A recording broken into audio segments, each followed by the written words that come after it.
Good evening, everyone, and thank you for joining us tonight at the factory for I'm personally really so excited to have Marie Hélène in town. I recently had the opportunity to do some work with her in Dakar, in Senegal, and I never would have dreamed we'd be able to get her here this quickly. Xin chào buổi tối tất cả mọi người và rất cảm ơn mọi người đã đến tham dự buổi nói chuyện tối hôm nay ở không gian The Factory. Cá nhân tôi thì rất là vui mừng khi mà được chào đón cô Marie Hélène ở đây. Tôi đã từng tôi đã từng công tác với cô Marie Hélène trong một số dự án ở Dakar, Senegal và cũng rất là bất ngờ khi mà có thể mang cô ấy đến đây và nói chuyện với mọi người để sớm được như thế.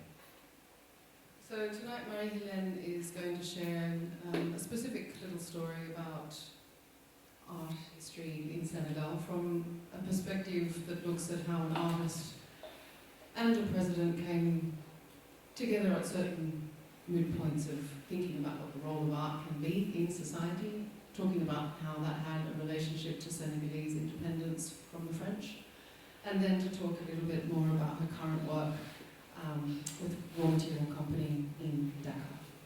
Thì buổi nói chuyện của cô Marie Hélène hôm nay sẽ tập trung chủ yếu vào lịch sử nghệ thuật tập quán của đất nước Senegal, đặc biệt tập trung vào cái thời điểm khi mà một người nghệ sĩ tiến vào một cuộc đối thoại và trò chuyện với tổng thống của Senegal, và sau đó thì họ nói và trao đổi về những cái cách mà nghệ thuật có thể ảnh hưởng đến người công dân Senegal cũng như là tạo ra những cuộc đối thoại trong xã hội Senegal hiện đại. Và cô cũng sẽ trình bày và chia sẻ với chúng ta một số thông tin về những dự án của cô và những cái công việc của cô đang làm ở Dakar. I'm also grateful tonight for Tኢና in the front to share an excerpt from one of his recent pieces that was produced very much with the help of Marie Hélène and her team in Dakar in Senegal. So we'll end with a little excerpt from his latest film that was shown today. Và chúng tôi cũng rất hạnh hôm nay là có sự góp mặt của nghệ sĩ Tኢና là người đã đến Senegal và cùng với cô Marie Hélène là làm một bộ phim và làm một dự án phim tài liệu. Và một cái đoạn trích ở trong bộ phim của anh cũng sẽ được chiếu trong cái bài thuyết trình hôm nay ở cuối bài thuyết trình. Okay, thank you. Thank you, Zoe. Thank you to everyone who is here tonight. I'm very happy to be giving this talk here, and I'm very happy that Zoe invited me to do so. This is going to be a kind of second collaboration that we did from 3 months ago in Dakar to now, and I'm very happy to be able to share with you tonight. Trước tiên tôi muốn gửi lời cảm ơn đến tất cả các quý vị khán giả cũng như là những đoàn thể cộng đồng ở Factory và Zoe đã có lời mời tôi đến đây. Tôi cũng rất là vui sướng khi được ở đây để nói về đây là lần thứ hai tôi và cô Zoe hợp tác với nhau. Lần thứ nhất là kể từ 3 tháng trước, và tôi rất là vui mừng khi mà được đến và nói chuyện cùng với mọi người.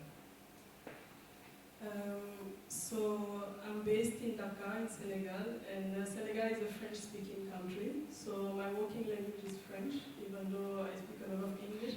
So please excuse me if at some point there are some pronunciation that you won't necessarily get the first time I say it.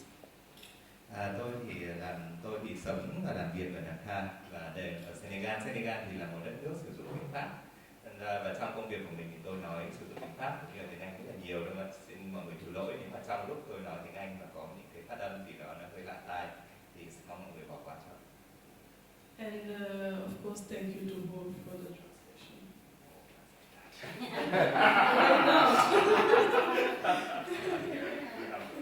So I am coming from an art center that is called Raw Material Company, which is an art center based in Dakar, Senegal since 2008. And I'm director of programs at Raw Material Company. But before I tell you about Raw Material Company, I will give a bit of a background of the history of the Senegalese art scene. Tôi là giám đốc điều hành chương trình cho một không gian nghệ thuật ở Dakar tên là Raw Material Company. Cái không gian này thì được sáng lập vào năm 2008.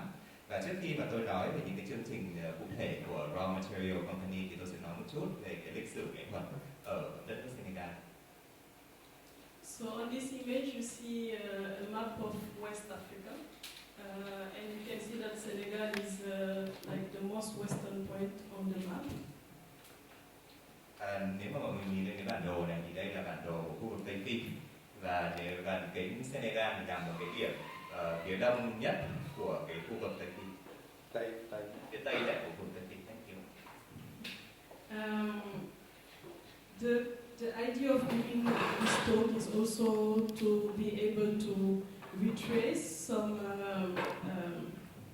events that were mainly based on solidarity and friendship in the history of Senegal. Đến một trong những mục đích của buổi nói chuyện hôm nay thì chúng ta sẽ điểm lại những cái sự kiện trong lịch sử nghệ thuật Senegal là được xây dựng dựa trên cái mối giao hảo, những cái tình bạn như là những cái quan hệ giữa nghệ thuật và với chính quyền. Based on the European cartography, Senegal is surrounded by Mauritania, Mali, and the two Guineas. And in the mouth of Senegal, you see the Gambia, which is the small yellow part that is into Senegal. Nếu mọi người nhìn vào cái bản đồ này thì Senegal được bao quanh bởi các quốc gia là Mauritania, Mali và hai quốc gia Guinea. Nhưng mà có một cái quốc gia nhỏ hơn mà đâm vào trong cái lãnh thổ của Senegal, đó là Gambia. So Gambia was a British colony, not French. So a British colony that is in the middle of other French colonies. Và có một điểm đặc biệt của Gambia thì Gambia là thuộc địa của nước Anh, từng là thuộc địa của Anh chứ không phải là thuộc địa Pháp, thì là một cái giải đất duy nhất là thuộc địa của Anh trong toàn khối thuộc địa Pháp. Excuse me, was Guinea-Bissau part and Cape Verde Portuguese colonization? Sorry? Guinea-Bissau and Cape Verde, they part of Portuguese colonization. Cape So- Verde and Guinea-Bissau. So Cape Verde is Portuguese. And Guinea-Bissau. Guinea-Bissau is, yes, Portuguese. So, But you have the south of Senegal, which is Casamance. Like they share border with Guinea-Bissau. So there is one part of Guinea-Bissau that speaks French. oh, okay, but I just want, not really on French. Yeah, It has Portuguese some- colony okay, in the French kind of constellation, let's say. okay. Thì Guinea-Bissau thực ra trước kia là thuộc địa của đảo Nha, giống như là Cape Verde. Nhưng mà bởi vì nó chia sẻ điểm biên giới với Senegal, nên ra là có một cộng đồng ở phía bắc của Guinea-Bissau là cũng nói tiếng Pháp. Thì Guinea-Bissau gần như là nằm ở trong cái khối thuộc địa Pháp nhiều hơn. If we look more closely at the division created by Western cartography, we see how it's been orchestrated in a way that they could break any misunderstood alliance in order to rule better. Và nếu mà chúng ta xét cái bản đồ của Tây Phi theo cái cách thiết lập bản đồ của phương Tây như thế này, thì những cái đất nước này gần như là được phân chia theo cái cách là chia để trị, và người ta tách bất cứ những cái khu vực nào mà có thể liên minh với nhau và tạo để cho cái việc thống trị để được thực hiện dễ dàng hơn. So the reason I'm saying that is because, for instance, in the Gambia, there is a large Wolof community, and the Wolof are the major community in Senegal. So if you go to the Gambia, you can speak Wolof in all the country, in the same way that you can speak Senegal in all the country, but you can't speak French in Gambia, and you can't speak English on the street in Senegal. Thì có một cái ví dụ của cái việc phân chia để trị, đó là khi có một cộng đồng rất là lớn ở trong đất nước Gambia thì có một cộng đồng rất là lớn nói tiếng Wolof. Wolof thì là một trong những ngôn ngữ chính của Senegal. Nhưng mà cái vấn đề ở đây là bởi vì Gambia từng là thuộc địa của Anh, nên ra là cái ngôn ngữ Anh thì sẽ được sử dụng ở Gambia, và gần như là người ta không phải nói tiếng Pháp ở Gambia được. Và ngược lại, khi mà đến Senegal thì người ta không nói được tiếng Anh được luôn. Tức là nó tạo ra cái sự phân chia về mặt ngôn ngữ giữa hai quốc gia mà đáng ra là một khối như thế này. Back in 1958, 4 countries, Senegal, Mali, Benin and Burkina Faso, decided to claim independence by forming an alliance called the Federation of Mali. Và vào năm 1958 thì 4 quốc gia bao gồm là Senegal, Mali, Benin và Burkina Faso thì đã liên minh với nhau để giành độc lập và tạo nên một cái khối liên minh có tên là khối liên minh Mali. As they understood the necessity to work together in order to get rid of the colonizers, it became important to unite for freedom. Và bởi vì họ nhận ra cái việc mà liên minh và kết hợp với nhau để mà để mà lật đổ cái chế độ thuộc địa, nên ra là họ đã tạo ra cái liên minh này để mà chống lại cái sức mạnh của chế độ thuộc địa. However, it was never easy to find a common ground, knowing that Mr. Colonizer was always around at that time and also understood that the best way to stay in is to pretend some type of solidarity as well. Nhưng mà bởi vì trong cái lúc mà cái khối liên minh này được tạo ra thì cái bóng đen của chế độ thuộc địa nó vẫn còn rất là rõ ràng. Nên ra là để mà 4 cái quốc gia này liên minh kết hợp với nhau thì họ phải tạo ra một cái nền chung gì đó để cho họ có thể thống nhất được. They managed to influence 2 of the 4 countries to create another alliance, but with them being part of the alliance, which happened some years ago, and the Federation of Mali, like some years after 1954, and some of those countries did the alliance, and the Federation of Mali became only Mali and Senegal. And it was formally created in 1959 with 2 different presidents. One president for Mali, which was Modibo Keïta, and another president for Senegal, which was Leopold Sedar Senghor. Thì họ đã tìm 2 trong số 4 quốc gia này thì họ đã thành công trong cái việc mà tạo ra một cái liên minh với Pháp.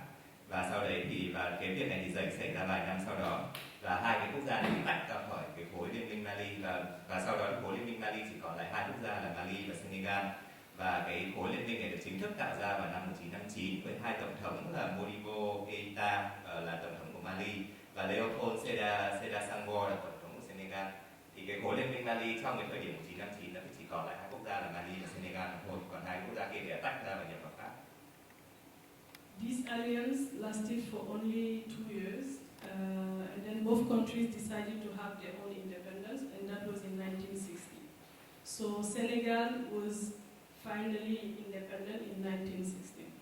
Nhưng mà cái khối liên minh cái khối liên minh Mali này thì nó chỉ tồn tại được thêm 2 năm nữa, và đến năm 1960 thì Mali và Senegal quyết định tách ra thành 2 quốc gia riêng biệt và giành cái nền độc lập của mình.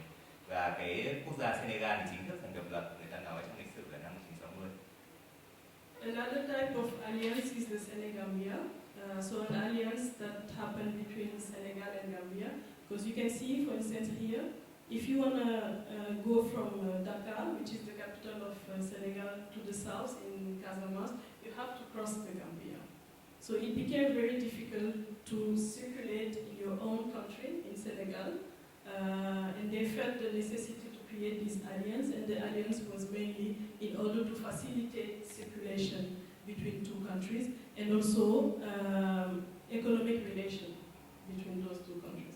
Một cái dạng liên minh khác thì xuất hiện giữa Senegal và Gambia. Tại vì nếu mọi người nhìn vào trong bản đồ thì để mà đi từ thủ đô Dakar của Senegal xuống khu vực phía Nam thì người ta bắt buộc phải đi qua Gambia.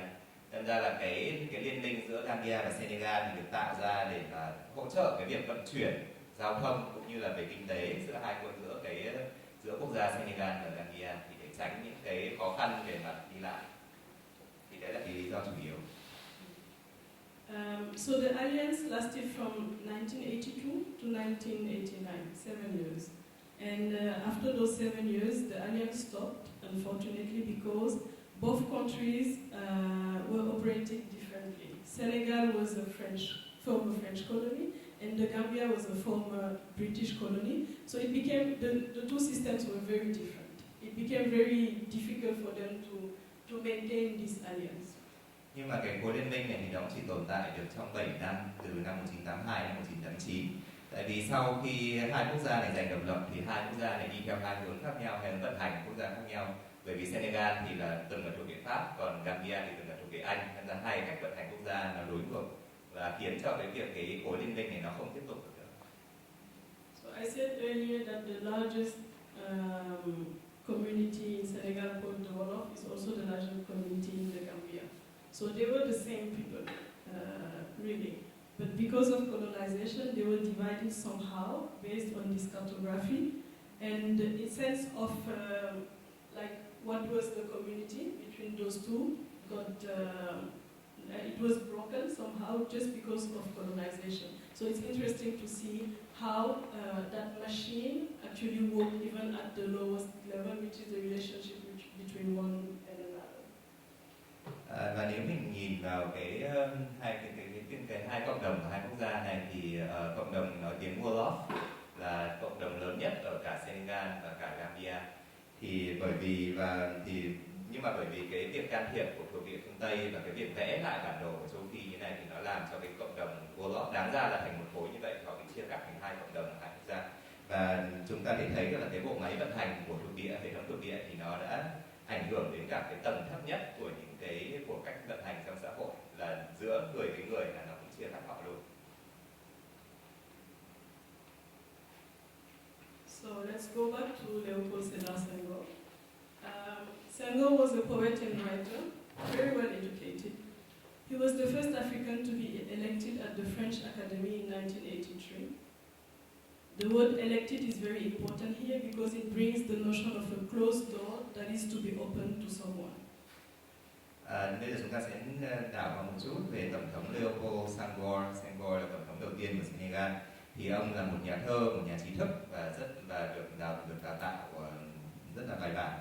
Và ông được gia nhập vào cái tổ chức gọi là French Academy, tức là Viện Hàn Lâm Pháp, vào năm 1983, và nó là một cái thắng lợi mà gần như là phá những cái cánh cửa mà trước đây đóng kín với những cái người thuộc địa. Thì lần đầu tiên ông vào có một người da đen, một người châu Phi mà được đề tên ở trong Viện Hàn Lâm của Pháp. Senghor was a student in Sorbonne alongside many African intellectuals. Among them, Aimé Césaire, writer and philosopher from Martinique, with whom he started the negritude movement back in the late 30s. The movement was mainly based on literature and constituted an alliance between French-speaking African writers. Ông Leopold Sedar thì đi học là một sinh viên ở Sorbonne, và trong thời gian học ở Sorbonne thì ông cùng với rất nhiều những người châu Phi khác, và lúc đó cũng đang học ở trường đại học danh tiếng này của Paris. Thì trong số những người mà ông gặp ở Sorbonne thì có Aimé Césaire, là một triết gia cũng như là một cây viết của Martinique, là một quốc đảo lúc đó cũng là thuộc địa của Pháp. Và cùng hai người này kết hợp với nhau để tạo ra một cái làn sóng của cuộc vận động tên là negritude, là để nói về thân phận người châu Phi qua con mắt của người châu Phi. For Senghor and Césaire, it was important to be proud of our identity as Negroes, black, and to gain recognition. It was important to show that we also know civilization and can be civilized. But what does civilization mean? Và cái liên minh này giữa hai cái triết gia, hai cái cây viết này thì họ đề cao cái việc là người châu Phi phải tự hào về mình là người châu Phi, về cái làn da, cái trí thức cũng như là cái nền văn minh của mình, và họ đòi hỏi là người châu Phi phải được công nhận về những cái công nhận rằng không chỉ họ là có nền văn minh mà họ cũng có thể trở nên văn minh. Nhưng mà chính về câu hỏi đó thì bây giờ mình lật ngược lại là vậy thì văn minh chúng ta định nghĩa là như thế nào? So this is a picture of Senghor at the French Academy, and he was talking, and you can see like from the way he's standing and talking like a lot of pride. Và nếu mà nhìn vào bức hình của Senghor, đây là hình chụp ông ở trong Viện Hàn Lâm Pháp, thì chúng ta để thấy rằng dáng đứng của ông rất là tự hào khi mà ông phát biểu trong một cái Viện Hàn Lâm của một cái quốc gia như lớn như vậy. So I just asked a question: what does civilization mean? But that's something that we're gonna come back on later. Và chúng ta sẽ quay lại cái câu hỏi là vậy thì cái nền văn minh, cái vấn đề văn minh và nền văn minh thì nó nghĩa là gì, và chúng ta sẽ quay lại câu hỏi đó sau.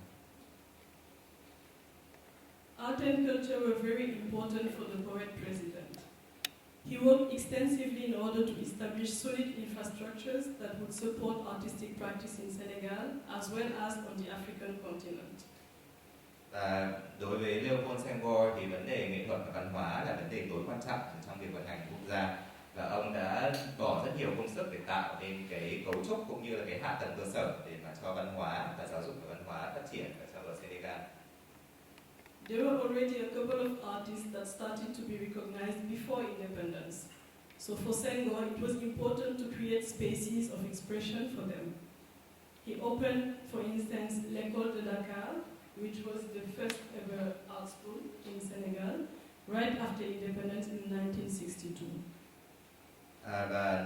Và đặc biệt là Senegal thì ngay cả trước khi giành được độc lập thì đã có một số những người họa nghệ sĩ đã được công nhận bởi cái đóng góp về mặt nghệ thuật của họ. Đâm ra là Leopold Senghor thì cảm thấy là cần phải tạo ra những không gian để mà thu hút cũng như là mời gọi những cái người nghệ sĩ này đóng góp cho Senegal sau khi độc lập. Và vì thế mà ông mở ra cái trường Leopold Sedar Senghor là trường nghệ thuật đầu tiên ở Dhaka, được xây dựng năm 1962. He also helped establish the manufacture of the chess, which was a school for weaving, but based on contemporary artistic practice. The manufacture of the chess knew great success due to several artists, but one of them was Papa Ibratan. Và ông cũng là người mà sáng lập ra một cái trường nữa là Manufacture de Pièces, là một trường dành riêng cho cái nghệ thuật, cái kỹ thuật mà dệt cũng như là và đan lát của người Senegal.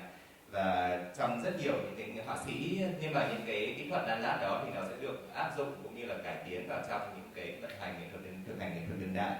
Và một trong những người nghệ sĩ mà đã thành công nhất ở trong trường đó là Papa Ibratan.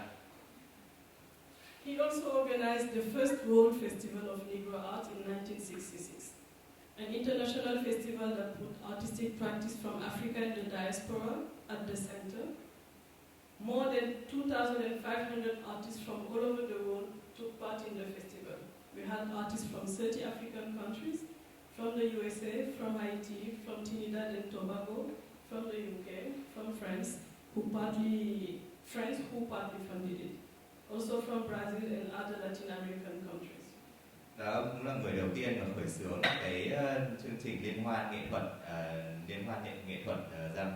da đen hay là nghệ thuật châu Phi, Festival de Negre Art, thì nó được sáng lập vào năm 1966 và đây là cái liên hoan nghệ thuật đầu tiên mà đặt các nghệ sĩ châu Phi ở trong châu Phi cũng như ở ngoài châu Phi là trọng tâm của cái chương trình của họ.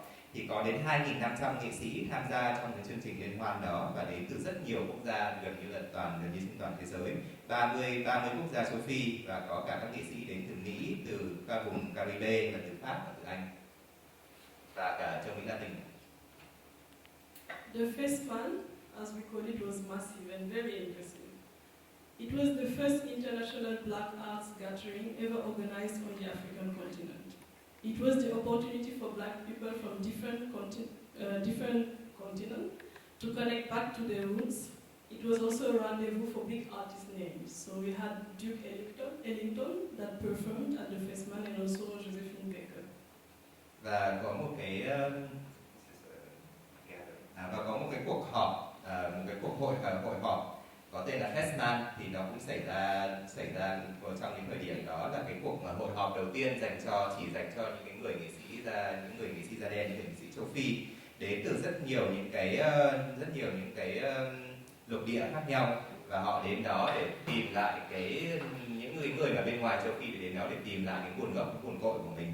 Và nó cũng đồng thời là một cái điểm giao lưu quốc tế cho rất nhiều những nghệ sĩ tên tuổi, và trong đó thì có Duke Ellington và Josephine Baker là những cái người nghệ sĩ Mỹ gốc Phi thì cũng đã ở cả châu Phi trong thời điểm đó.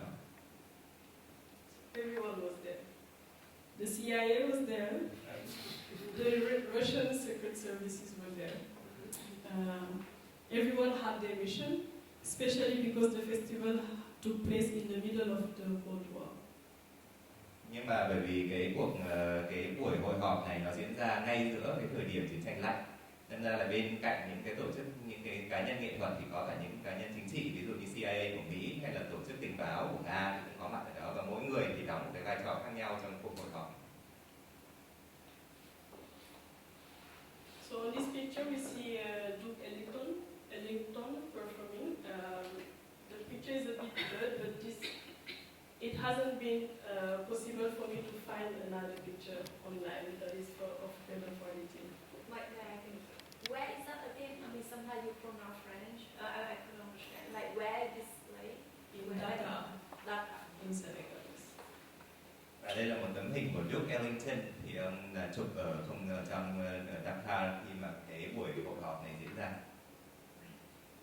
So the next two images that I'm going to show, one of them is a performance by Senegalese women, because the festival was looking at black art in general, so there was a lot of traditions that were involved.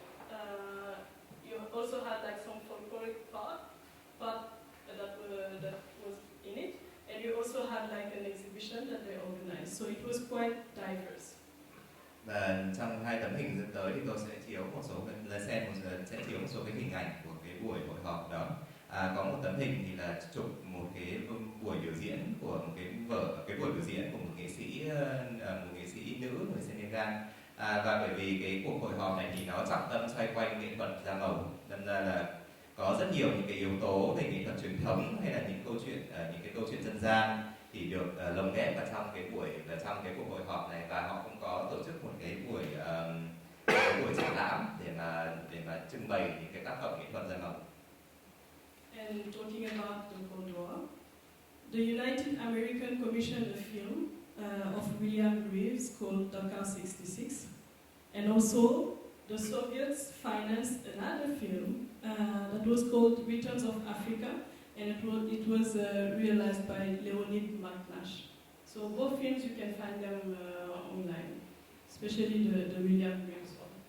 Và bởi vì cái cuộc hội họp này diễn ra trong bối cảnh của cuộc chiến tranh lạnh, nên ra là cả hai bên Mỹ và Nga thì đều sau đó cả hai bên Mỹ và Nga thì đều làm một cái bộ phim tài liệu dựa trên cái cuộc hội họp về nghệ thuật da màu này, và mỗi bên thì làm ra một cái sản phẩm phim tài liệu rất là riêng biệt.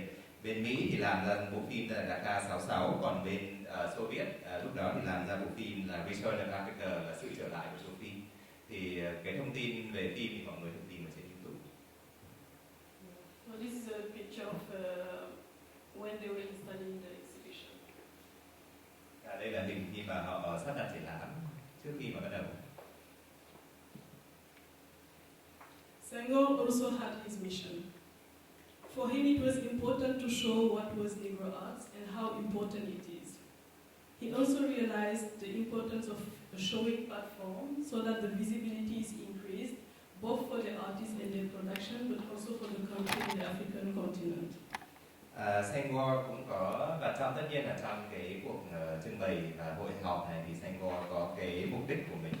Không chỉ là ông không chỉ muốn nhấn mạnh vào cái tầm quan trọng của nghệ thuật da màu Negro art, mà ông còn muốn tạo ra một cái sân chơi cũng như là một cái nơi trưng bày để tạo cái sự hiện diện không chỉ là cho các nghệ sĩ cũng như là các cộng đồng nghệ thuật ở khắp châu Phi, mà còn cho cả các quốc gia châu Phi nữa.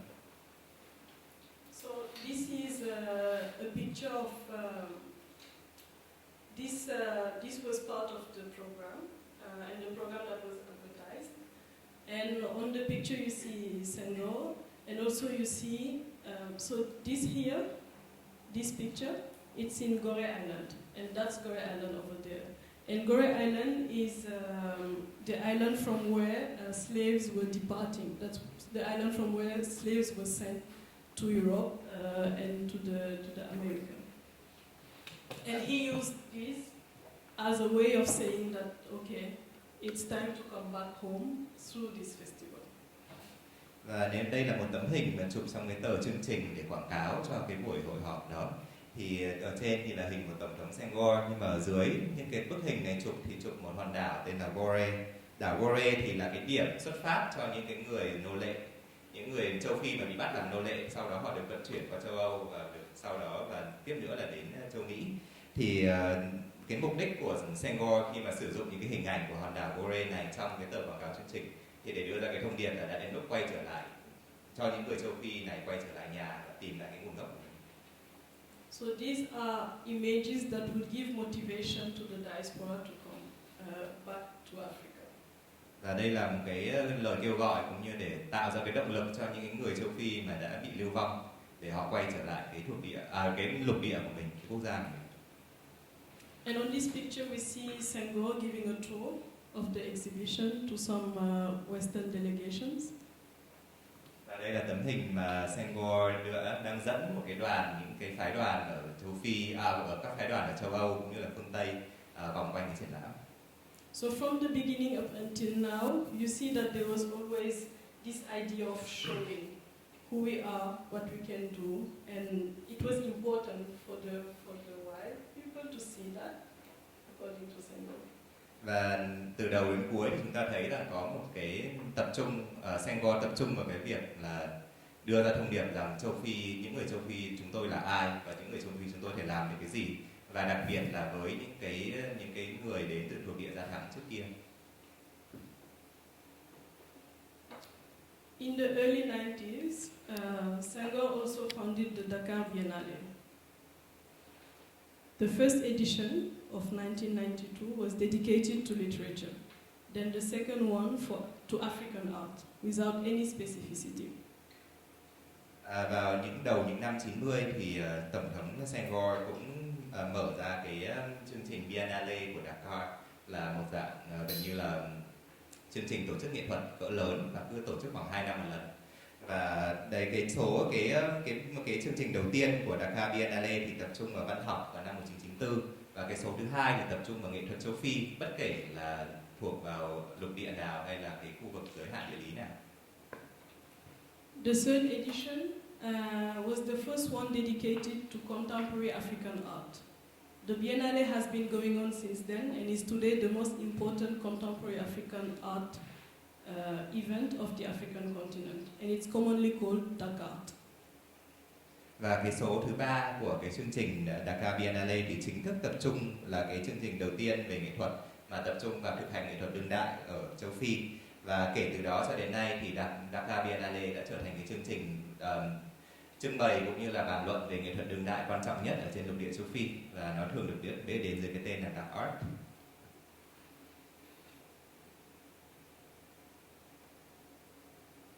It has an official programming that is mainly orchestrated by an appointed curator for each edition.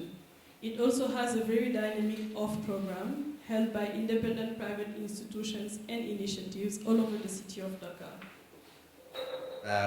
Bên cạnh những cái chương trình chính thống mà do các bởi vì cái chương trình này thì họ mời những cái người giám tuyển nhất định đến và tạo ra cái chương trình triển lãm, thì đó là chương trình chính thống. Nhưng mà những cái chương trình bên lề, những chương trình giáo dục thì nó cũng rất là hoạt động rất là sôi nổi và tạo ra cái không khí về nghệ thuật ở châu Phi lúc đó rất là tưng bừng. So the IN, we call it the IN, which is the official program. It is actually founded by the Senegalese Ministry of Culture. And then the off program, it is all of these institutions that are activating their spaces alongside the official program of the Biennale. So when you come to the Dakar Biennale, you have the IN that will be in very official venues, and it's usually museums and other venues that they would choose. And then you have more than 300 other venues in where you have like exhibitions, performance going on, and like it's a mix. You have art institutions, art centers, artist initiatives, be it collective, etc. And you also have like all the restaurants and hotels that will organize something as part of the Biennale. And that gives when you come to the Biennale, the off program gives you a better understanding of the landscape of contemporary art. Có hai cái chương trình như cô Marie Hélène đã có nói, thì là có hai cái mạch chương trình của Dakar Biennale. Thì cái phần thứ nhất là cái chương trình chính thống và được tổ chức bởi được Bộ Văn hóa của Senegal tổ chức. Thì những cái chương trình đó thì đa phần là diễn ra ở những không gian rất là chính thống, ví dụ như là bảo tàng hay là những cái tòa nhà của chính phủ, thì đó là bên cái chính thống. Còn cái bên những cái chương trình tổ chức bên lề hay là phi chính thống thì là do tất cả những cái không gian nghệ thuật hay là những cái nơi mà làm việc với nghệ thuật ở trong Senegal họ dẫn đầu cái việc đó. Và những cái không gian này mỗi khi Dakar diễn ra thì có đến gần 300 không gian, 300 cái địa điểm tổ chức sự kiện cùng theo cái luồng sự kiện của cái chương trình chính thống. Và các không gian này thì không có một cái ngoại lệ cụ thể, không có một cái định nghĩa cụ thể nào. Họ có thể là một không gian nghệ thuật, có thể là một cái bảo tàng tư nhân, có thể là một cái gallery, nhưng mà cũng có thể là những cái nhà hàng, những cái nơi mà họ cảm thấy là chúng tôi muốn tham gia vào cái sự kiện đó. Và có những không chỉ là triển lãm mà còn có cả biểu diễn, đọc thơ, là tất cả những cái sự kiện nghệ thuật thì diễn ra rất là sôi nổi trong Dakar. So at the Biennale, you see artists from all over. So Senegal, the African continent, and also artists that are from other places of the world that are invited to exhibit. Và cái Dakar thì không chỉ giới hạn cho các nghệ sĩ ở trong châu Phi mà còn mời rất nhiều những nghệ sĩ từ khắp mọi nơi trên quốc tế đến tham gia vào cái buổi liên hoan của họ. What does civilization mean? So I promise that we will come back to that. President Senghor's politics were very good, but too attached to the colonial model somehow. This idea of civilization was taking the French model as the model, and he had this urge to prove that Negroes could be civilized when being free. Well, in that case, what would he do with a regular Senegalese who hasn't been to school and has other knowledge system that couldn't be translated into a modern intellectual understanding of it? Vậy chúng ta quay lại cái câu hỏi về cái nền văn minh thì nó có nghĩa là gì? Thì Tổng thống Senghor mặc dù những cái chính trị đối ngoại của ông rất là tốt, nhưng mà cái định nghĩa của ông về việc vận hành một quốc gia thì cái định nghĩa về việc thực hành, về việc vận hành một quốc gia của ông thì nó rất là dựa trên cái nền tảng của thuộc địa, và đặc biệt là bởi vì trong đầu óc của ông thì ông nghĩ rằng cái tính hiện đại hay là cái quốc gia hiện đại thì nó đi theo cái mô hình của Pháp, mô hình của cái thuộc địa cũ của cái gọi là mẫu quốc cũ của Senegal. Và ông tin rằng những cái người dân da màu, những người dân châu Phi khi mà họ được tự do thì họ cũng sẽ trở nên văn minh theo cái hướng như vậy và đi theo cái mô hình của mẫu quốc cũ. Nhưng mà khi mà nói như thế thì chúng ta đang bỏ qua những cái người châu Phi khác hay những người Senegal khác mà họ không được đào tạo giáo dục ở trong cái hệ thống của Pháp, không được đào tạo trong cái nền gọi là văn minh của Pháp đó. Thì những cái người đó với những cái hệ thống tri thức, những cách nhìn nhận về thế giới khác mà không được giải thích bởi cái gọi là văn minh châu Âu, thì họ nằm ở đâu trong cái đất nước Senegal mới giành được độc lập này. In the early 70s, artist, philosopher, poet and writer Issa Sam, together with renowned filmmaker Djibril Diop Mambéty, mostly known for his groundbreaking film Hyenas, playwright and writer Youssoufa John and painter El Hadji, started the collective Laboratoire Agitat, which mission was mainly to criticize this notion of negritude as put by Senghor, and think about ways of putting more value in what it means to be a Negro, staying in our own standards. Và cái cách suy nghĩ này của Tổng thống Senghor thì đã khiến cho những cái người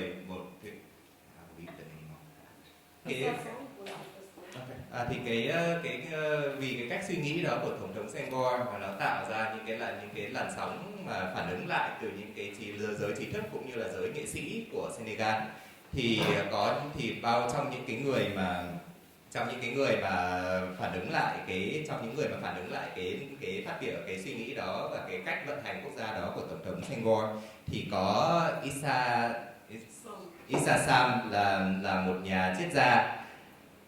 And I'm waiting for other names. Djibril Diop Mambéty, who was a filmmaker. I'll try not to butcher that. Djibril Diop Mambéty thì là một nhà sáng tác kịch, nhà kịch gia. Youssoufa John, that's a writer. Là một cây viết. Thì những cái người này là And El Hadji, who is a painter. El Hadji thì là một họa sĩ. Thì 4 cái nhân vật này thì đã kết hợp với nhau để tạo ra họ đã liên minh với nhau để tạo ra một cái nhóm gọi là Laboratoire Agitat. Thì cái mục đích của cái nhóm này là gần như là để chống đối lại cái cách suy nghĩ của Tổng thống Senghor về cái mà chúng ta gọi mà ông ấy gọi là negritude, hay là cái hình tượng của châu Phi mà chỉ được văn minh hóa khi mà trở nên giống như phương Tây. Và đấy là và họ đang chỉ trích họ lúc mà họ thành một nhóm thì họ chỉ trích cái cách suy nghĩ đó của ông Senghor rất là mạnh mẽ. This is a picture of Issa Sam's courtyard located in downtown Dakar. The space has been a home to numerous artists and intellectuals who understood that new models were needed and were implementing them in their practice. The best writers of Senegal, politicians, artists, journalists have found home in this place. Và khi mà 4 người này kết hợp họ liên minh với nhau thì họ muốn là bây giờ chúng tôi phải suy nghĩ về cái cách thực hành nghệ thuật của một người châu Phi và cách sống như một người châu Phi ở trong cái bối cảnh của châu Phi, chứ không hướng về phương Tây như là một cái mơ ước nữa. Và đây là một cái tấm hình chụp cái sân sau của nhà của triết gia Sam. Thì đây là khu vực ở trung tâm của Dakar. Thì cái không gian này đã là cái nơi trú ngụ cũng như là nơi tụ tập của rất nhiều những nghệ sĩ, nhà thơ, cây viết, những người triết gia, những cái bậc trí thức. Và tất cả bọn họ thì đã đến đây và nói lên cái mong ước của mình, cái nguyện vọng của mình để mà đưa cái nghệ thuật của Senegal, nghệ thuật của châu Phi theo cái cách mà họ muốn. Excuse me, could those people have been more influenced by the work of Frantz Fanon, or it was something different? They were influenced by the thinking of Frantz Fanon, partly, but they were also mainly basing, putting a basis on their roots, like their appartenance. That's the appartenance. That's the French. Sorry, it's their belonging. Putting emphasis on traditions, belief systems, spirituality, and indigenous knowledge. Cái câu hỏi của cô vừa rồi thì là những cái người, bốn cái người sáng lập của cái nhóm đó thì họ có bị ảnh hưởng bởi, có chịu ảnh hưởng của những cái triết lý của Frantz Fanon, là một cây viết cũng là người da màu, và ông viết rất nhiều về những cái chủ đề ví dụ như là châu Phi, số phận và cái cách đi tới của con người châu Phi. Thì câu trả lời là họ có chịu ảnh hưởng một phần, nhưng mà đa phần thì họ lấy cảm hứng từ những cái gọi là nguồn cội, hay là những cái văn hóa của chính họ, và cái cảm giác là appartement, tức là cái việc mà mình thuộc về một cái nơi chốn nào đó, và họ tập trung vào những cái chủ đề ví dụ như là kiến thức truyền thống này, những cái kiến thức và những cái cách suy nghĩ bản địa, những cái cách thực hành nghệ thuật bản địa, cũng như là những cái yếu tố về tâm linh ở trong suy nghĩ và cách nhìn cuộc sống của người châu Phi. Unfortunately, the place is no more since 2 years ago when artist Issa Sam passed away. Nhưng mà đáng tiếc là cái không gian này thì nó không còn nữa, bởi vì 2 năm trước thì nghệ sĩ Issa Sam thì đã qua đời. So what happened is that the collective was not they were not into formalism. They didn't want to be formal. They didn't create an organization or whatever it is, but they were really working organically together. And they were in this space because a friend of artist Issa Sam, who is like the main figure of the collective, let them the space so that they could use it freely. And they've been using the space for more than 40 years without owning it. What happened in the 80s is that friend passed away, and the space is located in downtown where land is very expensive. And so since the 80s, they started to get threats from the children of the friend because they wanted to sell the property. And since the 80s, they've been negotiating and nothing really happened, and then they continued being there from the 80s up until 2017. And at some point, the family sold the house without telling them. And they were told that the house, actually they were not even told. The guy who bought the house came to reclaim it. And he said that he's gonna build a hotel and that they have to go out. At that time, sorry. You're very passionate about it. I just need to translate. Thì cái lý do mà cái nhóm nghệ sĩ này thì họ không quan tâm đến cái nghệ thuật mà theo hướng chính thống, formalism. Họ muốn bứt phá ra khỏi cái giới hạn của cái nghệ thuật chính thống, nghệ thuật gọi là trọng chủ tâm đó, và họ làm việc theo một cách rất là tự nhiên, và họ làm việc cùng với nhau. Cái không gian này thì được một người bạn của nghệ sĩ Issa Sam là cho cái nhóm 4 người này mượn lại, không có tính một cái phí gì cả, và họ sử dụng cái không gian đó trong vòng hơn 40 năm và tiếp tục làm những cái dự án cũng như là sáng tác nghệ thuật của mình ở đó. Nhưng mà cái việc xảy ra khi vào đầu những năm 1980 thì cái người bạn của nghệ sĩ Issa Sam qua đời, và con cháu của ông và con cháu của ông này thì muốn đòi lại cái không gian đó, bởi vì cái không gian này như là cô Marie Hélène đã nói là nằm ở trung tâm của thành phố Dakar, nơi mà bất động sản rất là đắt đỏ, và họ muốn lấy lại cái miếng đất đó để mà sinh lời. Tất nhiên, và từ những năm 80 cho đến tận 2017 là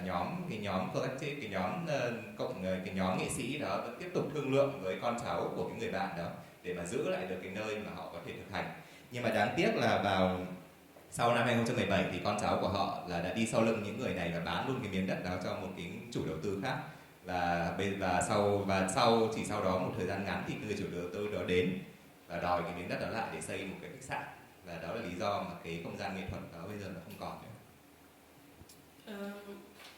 So to cut the story short, the place is lost today, but it's lost because there were no real initiative from the government to save it. Even though the collective was very important, they didn't really try to save the space at all. And then we were wondering, is it because of how political they were? Or is it because of the fact that they just didn't understand what it was all about and what is the heritage that is embedded in this space? Cái không gian này, một trong những lý do mà không gian này mất đi cũng một phần bởi vì không có một cái chủ trương hay là một cái động thái nào từ bên chính quyền để mà bảo tồn nó hay là giữ nó lại. Và chúng tôi thì đặt câu hỏi rằng không biết là bởi vì họ làm như thế bởi vì cái nhóm nghệ sĩ này cũng rất là mang tính chính trị ở trong cái thực hành của họ, hay là bởi vì họ cũng không nhận ra được cái tầm quan trọng về mặt lịch sử nghệ thuật của cái nhóm này luôn, nên ra họ đã để cho không gian nó mất đi. So artist Isasa was the central figure of the Laboratoire Agita. He was the one putting forward a practice that would be mostly looking at the community in at ways in which they could be closer to artists and artistic practice. He also had a mission. Cái nghệ sĩ Isai-san thì là cái hạt nhân chủ chốt của cái nhóm này. Cái nhóm Laboratoire này thì ông tập trung vào những cái thực hành nghệ thuật mà nó hướng kết nối cộng đồng với những cái thực hành, mang cộng đồng đến gần hơn với những thực hành nghệ thuật của mình, và đó cũng là cái sứ mệnh của ông khi mà vận hành cái nhóm đó. The community had to understand that artistic practice had knowledge embedded in it, knowledge that could embrace the traditional, the aesthetics, and the political at the same time. That community didn't need to give up on their values and beliefs in order to get recognition from any Western establishment. Và cái mà cái thông điệp mà ông muốn đưa đến cho các cộng đồng ở trong Senegal thì ông muốn chứng tỏ cho họ rằng những cái trí tuệ, những cái hiểu biết ở trong nghệ thuật thì nó không đi ngược lại với giá trị truyền thống, mà hơn nữa nó còn đề cao những cái chủ đề về chính trị, xã hội, văn hóa và có thể hòa trộn được hai bên với nhau thành một cái thể thống nhất. Và thứ hai nữa là và ông cũng muốn cho họ thấy rằng các cái cộng đồng thì không cần phải xấu hổ về những cái cách thực hành, những cách nhìn cuộc sống, những cách vận hành của chính mình, mà dựa trên cái kiến thức bản địa của họ, và họ có thể tự hào và tham gia vào trong cái xã hội hiện đại với những cái kiến thức đó. The practice of the Laboratoire Agitat was expressed through performance art in the public space, writing, filmmaking, theater, painting, etc. Và cái thực hành của nhóm Laboratoire thì cũng rất là đa dạng. Họ có làm biểu diễn, thực hành nghệ thuật ở trong không gian công cộng, viết, làm phim và làm cả kịch nghệ nữa. So this is a play called Play Hanof that they did in 1992 in Dhaka. And they were doing this type of interventions in many places, be it closed spaces, in closed spaces, or in the public space. Và đây là hình chụp một cái vở kịch mà họ đã dựng vào năm 1992 ở Dhaka. Thì cái nhóm này phổ biến được nổi tiếng biết đến là bởi vì những cái can thiệp, các cái tác phẩm của họ để can thiệp vào những không gian công cộng ở trong Senegal rất là nhiều. Solidarity was core to their practice. The Laboratoire Agitat, back in the 70s, has put a lot of importance into the non-aligned movement. For them, it was important to spread the word in the community as it could be sold as a highly intellectual concept for many. Cái khái niệm solidarity hay gọi là tính đoàn kết và liên minh với nhau thì nó là cái trọng tâm của cái trong thực hành của nhóm Laboratoire. Thì nhóm thì tin khi mà họ có tin vào cái tầm quan trọng của cái gọi là non-aligned movement, là cái cuộc vận động để mà nó có bối cảnh ở trong chiến tranh lạnh, khi mà các quốc gia bị phân cực thành hoặc là bên cộng sản hoặc là bên tư bản, thì cái non-aligned movement là cái phong trào vận động thứ ba, cái phong trào vận động tách rẽ ra đó, thì họ không theo bên nào cả, họ đưa ra cái đường hướng của riêng họ. Thì cái nhóm này tức là lấy cái cảm hứng từ cái non-aligned movement là rất là nhiều, và họ tin rằng đó là một cái điểm ở trong lịch sử mà họ có thể tiếp tục lấy nguồn cảm hứng cũng như là ảnh hưởng đến cái thực hành của họ rất là nhiều. Xin lỗi, em có thể đọc lại cái chữ tiếng Anh cái nhóm gì non-aligned? Non-aligned movement. Non-aligned. I'll come back to the culture picture. So for instance, this picture, we took it in 2014, and this was when Israel attacked Gaza again, and there was there is a word that was called, I think, conceived war, but it's commonly called the Gaza War. And when you go to the courtyard, depending on what is happening politically in most of the countries called the countries of the South, you would see a different installation, and he would always have something that reports back to what is happening in the world in terms of in politically talking. And every single object in this courtyard is thought about carefully and is placed at a very strategic point. So you could think that it's a big mess, but it's not. And when you go through the courtyard, you start making links from one object to another. Nếu mà chúng ta nhìn vào cái bức hình này được chụp năm 2014 thì đây là đó là cái thời điểm mà cái cuộc tấn công, cái cuộc chiến tranh ở Gaza ở Palestine thì nổ ra, và cái sân sau của nhóm này thì nó luôn phản ánh cái tình hình chính trị xã hội của các quốc gia mà chúng ta gọi là bán cầu Nam, là cái khu vực mà nằm ở gọi là tầng dưới của cái hệ thống chính trị. Thì và mỗi khi mà có một cái sự kiện chính trị xã hội nào đó xảy ra thì những cái sắp đặt ở trong cái sân sau đó nó sẽ thay đổi để nó phản ánh và nó kể lại cái câu chuyện của những cái đấu tranh của các quốc gia, của cái công cuộc đấu tranh của các quốc gia đó. Nếu mà lúc nãy mình nhìn thì mình cảm giác là những cái đồ vật đó được ném, được sắp đặt không có một cái thứ tự nào cả, nhưng mà thực ra khi mà đi vòng quanh cái sân thì chúng ta sẽ dần dần hình dung được những cái ý nghĩa trong cái việc sắp đặt cụ thể đó của những cái đồ vật ở trong sân sau. Isasam had also put great importance into transmission. He paved the way to a younger generation of artists and thinkers who are today keeping the collective alive. Và cái việc chuyển giao thế hệ thì với ông Isasam cũng là một cái câu hỏi, là cái chủ đề rất là quan trọng, và nhờ vào cái sự hướng dẫn cũng như là cái sự hướng dẫn chỉ bảo cũng như là đóng góp của ông thì rất nhiều ông đã mở đường cho một cái thế hệ nghệ sĩ trẻ và tham gia vào trong cái nhóm này và tiếp tục cái công việc của nó cho đến tận bây giờ.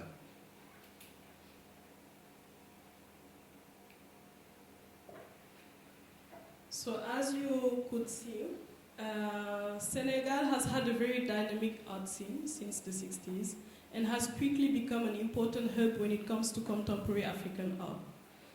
However, what was lacking, apart from the artistic production, is a space in which the history would be followed and written and archived.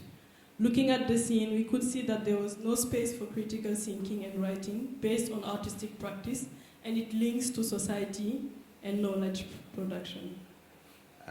Và bây giờ thì tính đến thời điểm hiện tại thì Senegal là một quốc gia với với cộng đồng nghệ thuật cũng như là cái tình hình nghệ thuật rất là sôi nổi và có rất nhiều những cái hoạt động, không chỉ xung quanh những cái cuộc liên hoan mà còn có ở trong cả cái cách thực hành của các nghệ sĩ hàng ngày nữa. Thì nhưng mà cái vấn đề thì nổi lên bây giờ thì nó đang thiếu một cái không gian để cho lịch sử về nghệ thuật được lưu trữ lại, được nói đến, được thảo luận và bàn bạc thành những cái chủ đề lớn. Và nó cũng phản ánh cái tình trạng là không có rất thiếu những cái không gian để cho cái việc suy nghĩ, gọi là critical thinking, là việc suy nghĩ mà sâu sắc và có một cái chiều sâu ở trong cuộc thảo luận diễn ra ở Senegal. Opening Raw Material Company was an attempt to fill that gap. Back in 2008, independent curator Koyo Kuo, after completing more than 15 years of writing and curatorial practice, felt the need to be grounded somewhere. She then started RAW as a project turned into a space 3 years later in 2011 in Dakar. Và cái không gian raw thì ra đời là để lấp cái khoảng trống cho một cái nơi mà có một cái sự thảo luận, một cái tao đàn như vậy cho cộng đồng ở Senegal. Và cái người mà sáng lập ra raw là giám tuyển Koyo thì sau 15 năm làm việc như một giám tuyển và làm việc như một cái viết thì cô cảm thấy rằng mình cần phải tạo ra một không gian nào đó để mà chân mình chạm đất. Thì và sau đó thì RAW ra đời sau chỉ có 3 năm sau khi mà cô đưa ra ý tưởng. RAW is a center for art, knowledge and society. That could be called our mission. We put artistic and curatorial practice at the core of our programs. The space is located in a residential neighborhood in Dakar from the mid-50s. The program is transdisciplinary and is equally informed by literature, film, architecture, politics, fashion, cuisine and the diaspora. Cái ba cái sứ mệnh quan trọng nhất của RAW thì tập trung vào nghệ thuật, tri thức và xã hội. Thì đó có thể được coi là ba cái nhiệm vụ cũng như là ba cái sứ mệnh của RAW hướng đến. Và chúng tôi thì đặt ở trọng tâm của các cái chương trình của RAW thì là cái thực hành về nghệ thuật cũng như là giám tuyển. Không gian của RAW thì nằm ở trong một cái khu dân cư ở Dakar được xây vào khoảng giữa những năm 1950. Và cách thực hành và cách xây dựng các chương trình của RAW thì là liên ngành, tức là những cái chương trình của RAW sẽ được xây dựng dựa trên những kiến thức từ văn học, điện ảnh, nghệ thuật, chính trị, thời trang, ẩm thực và cả những cái thông tin về cộng đồng châu Phi mà lưu vong nữa. So RAW has been working as a regular art center, let's say from 2011 to 2015. The program goes from exhibition making, writing, education, talks and film screenings, a resource center that is specialized in contemporary art and a residency space. Cái không gian của RAW thì đã vận hành như là một cái không gian nghệ thuật từ những năm 2011 cho đến 2015. Và các cái chương trình chủ yếu của RAW thì là triển lãm, những cái chương trình cho các cây viết, chương trình giáo dục, những buổi nói chuyện cũng như là chiếu phim, một cái phòng đọc và một cái kho tư liệu tập trung vào việc lưu trữ thông tin về nghệ thuật đương đại và một cái không gian lưu trú cho các nghệ sĩ. So here you see images of the residency space that is different from the first space you saw. Đây là một số hình ảnh của cái không gian lưu trú cho các nghệ sĩ thì khác với những cái mà mọi người nhìn thấy lúc nãy. From 2011 up until 2015, we did a couple of programs and a couple of exhibitions. Mainly we were doing extensively exhibitions, maybe 3 to 4 exhibitions a year, creating a platform to show contemporary art that wouldn't necessarily be artists from Senegal, because we refer ourselves as a Pan-African art center. Even though we're located in Senegal, our context is the African continent. It's not only Senegal. And here you see posters of exhibition that we made before. For instance, this one that says George Oshodi, All Rich Niger Delta. Sorry. Đây là từ năm 2011 cho đến 2015 thì chúng tôi tập trung vào những chương trình cả giáo dục và cả làm triển lãm. Và trung bình thì chúng tôi tập trung thường thì chúng tôi tập trung vào triển lãm, và trung bình thì làm 3 đến 4 triển lãm trong vòng 1 năm. Và đó là một cái không gian là để trưng bày cũng như là để thể hiện cái thực hành nghệ thuật đương đại của không chỉ các nghệ sĩ đến từ Senegal mà còn các nghệ sĩ đến từ mọi nơi ở trên châu Phi. Tại vì mặc dù chúng tôi thì nằm ở Senegal nhưng chúng tôi coi mình là một cái trung tâm nghệ thuật cho toàn châu Phi chứ không chỉ có riêng Senegal. So that poster is the first exhibition that we made in the at Raw Material Company in 2011, and it's the work of a Nigerian photographer called George Oshodi, who documented the whole oil exploitation in the Niger Delta, and mainly he was really looking at how population around that area were affected by all this exploitation, but they were not getting what the oil was bringing in the country back. So you have like very poor people around who would be having like all the pollution and all those around all the area where the oil is exploited. And he did a series of work based on that. Cái triển lãm đầu tiên mà chúng tôi làm thì là cái triển lãm của George Osodi mang tên là Oil Rich Niger Delta. Thì cái triển lãm này là George Osodi thì là một nhiếp ảnh gia người Nigeria, và anh tập trung vào cái chủ đề và khai thác dầu ở Nigeria, bởi vì đó là một quốc gia mà sống chủ yếu bằng cái tiền từ khai thác dầu. Và anh qua cái thực hành nhiếp ảnh của mình thì anh lưu lại và cũng như là ký lại những cái cách mà các cộng đồng sinh sống ở xung quanh những cái nơi khai thác dầu đã bị ảnh hưởng bởi cái việc khai thác dầu quá lạm đó. Và những cái người này thì đa phần là những cái cụm dân cư rất là nghèo, và cái sức lao động của họ thì thứ nhất là bị bóc lột và họ không được trả cái thù lao xứng đáng, mặc dù cái tiền bán dầu của Nigeria thì là cái nguồn thu chính, gần như nguồn thu chính của quốc gia. Và cái series, những cái tác phẩm của anh thì nó được dựa trên cái việc tương tác và chụp lại hình những cái cộng đồng ở trong những khu vực khai thác dầu. The other poster over there that says Chronique d'une révolte, Chronicle of a Revolt, is of an exhibition that we did back in 2012 during the presidential elections. And those presidential elections were very special because the president that were in power at that time, he wanted to stay longer after being in power for 12 years, and he tried to change the constitution in order to allow himself to stay for to stay more. Cái triển lãm mà mọi người nhìn thấy ở bên góc đó là Chronique d'une Révolte, thì là đó là ký sự biên ký của một cái cuộc nổi dậy, dịch ra tiếng Việt tạm thời. Đó là triển lãm được làm vào năm 2012 để nói về cái cuộc bầu cử tổng thống của Senegal lúc đó. Cái cuộc tổng thống này đặc biệt bởi vì cái vị tổng thống đương thời lúc đó là ông đã đương nhiệm trong vòng 12 năm rồi, và ông vẫn muốn tiếp tục cầm quyền quốc gia trong cuộc bầu cử đó. Và đấy là lý do mà ông ấy thậm chí còn đã cố gắng để mà thay đổi hiến pháp, những cái điều lệ trong hiến pháp để mà tiếp tục giữ cái quyền lực của mình ở Senegal. So what happened is when he tried to change the constitution, a lot of people stepped in the street and said this is not going to happen. And those people were mainly artists, other intellectuals that got together and started protesting on the street. And it became very big in the political history of Senegal. And for us it was important to document that process. So we started working on the exhibition actually even before the results were given.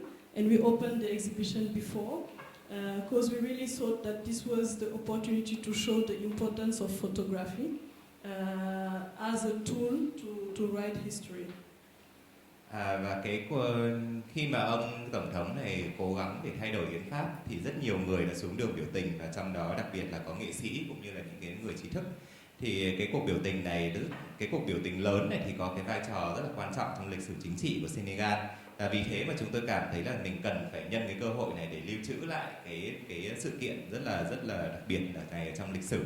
Và ngay cả trước khi mà cái kết quả của cái cuộc bầu cử đó được đưa ra thì chúng tôi đã bắt đầu xuống đường cùng với những người này, và chúng tôi ghi lại hình ảnh của những cái cuộc biểu tình đó bằng cái công cụ là nhiếp ảnh, và để chứng tỏ và để làm, và cái triển lãm này thì được mở cửa trước khi kết quả bầu cử được công bố, và để chứng tỏ cho mọi người là cái sức mạnh của nhiếp ảnh, của nghệ thuật nhiếp ảnh trong việc ghi chú lại lịch sử, ghi chép lại lịch sử.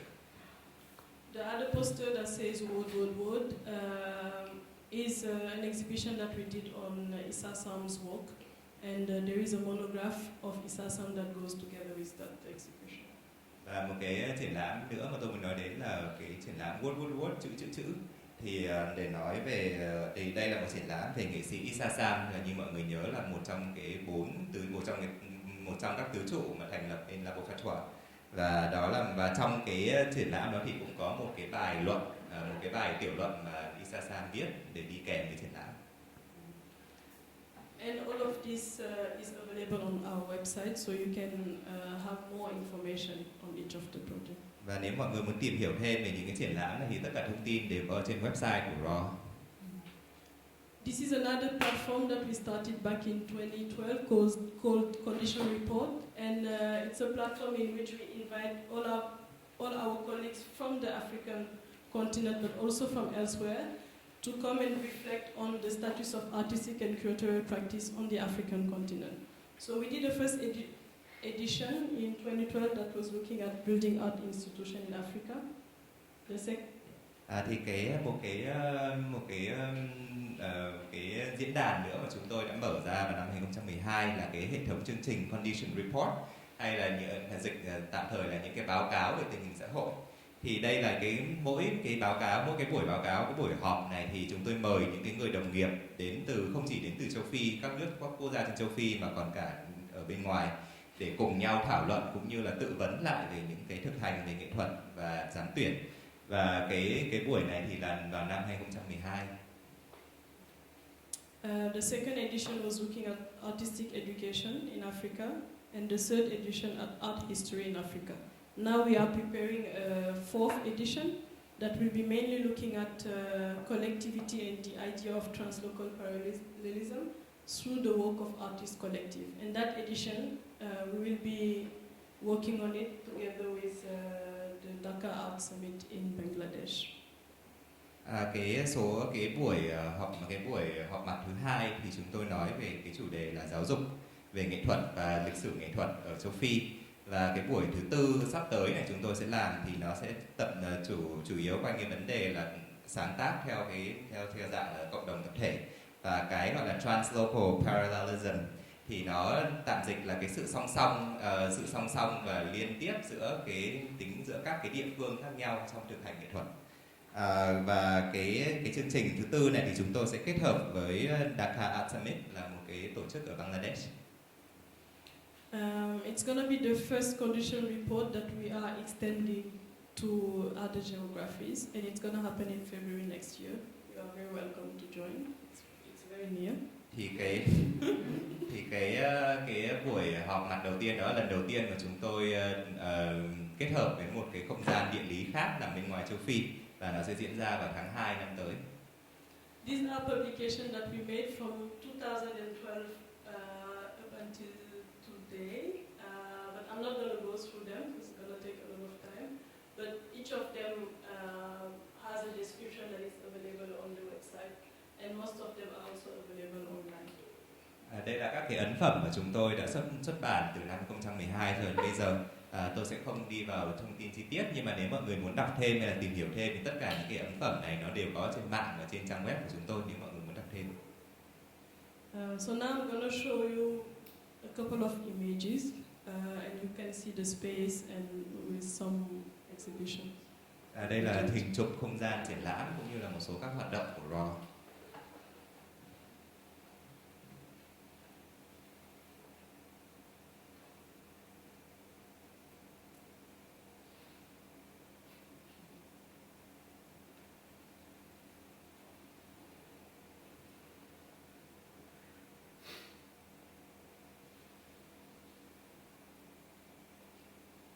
The public is very diverse, so it's not only the art community that comes, but you have the art community, but you have all those people who are really interested into reflecting around the idea of society and the politics, etc. So from one program to another, we can have different type of public.